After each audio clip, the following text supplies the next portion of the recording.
Jean-François Copé, gagnant des élections à l'UMP, c'est le dernier rebondissement en date dans cette saga qui dure maintenant depuis une semaine. Ce soir, la commission des recours du parti a confirmé l'élection du candidat Copé avec 955 voix d'avance. Mais cette grosse crise risque de laisser des traces dans la famille politique. Pour en parler, on retrouve tout de suite Michel Avare en compagnie de Jasmine Sorgue.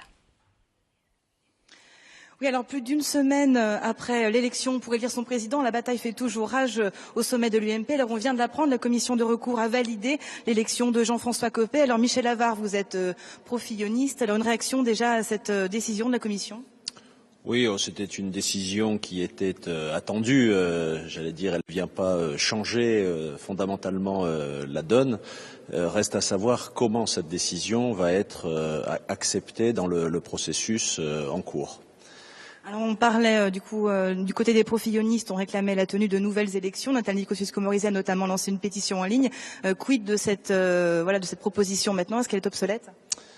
Écoutez, c'est vrai qu'il aurait été idéal que nous arrivions sans élection à pouvoir recoller les morceaux. Aujourd'hui, ça me paraît difficile. Je pense que François Fillon refusera cette décision de la Commission nationale des recours. Dès lors, le fait de revoter est effectivement un bon moyen de sortir de cette situation. Mais pour cela, il faut que tout le monde le souhaite. Et à partir du moment où une partie ne le souhaite pas, eh bien, ça n'est pas possible. C'est donc une situation extrêmement compliquée encore ce soir. Donc malgré la décision de la commission, la légitimité de Jean-François Copé n'est pas forcément installée.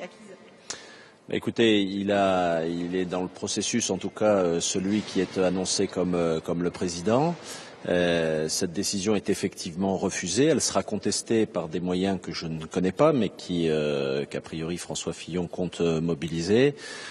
Tout ça place l'UMP dans une situation extrêmement difficile et dans le Rhône, ce matin, nous avions une réunion dans laquelle nous avons tous plaidé pour l'unité et le rassemblement.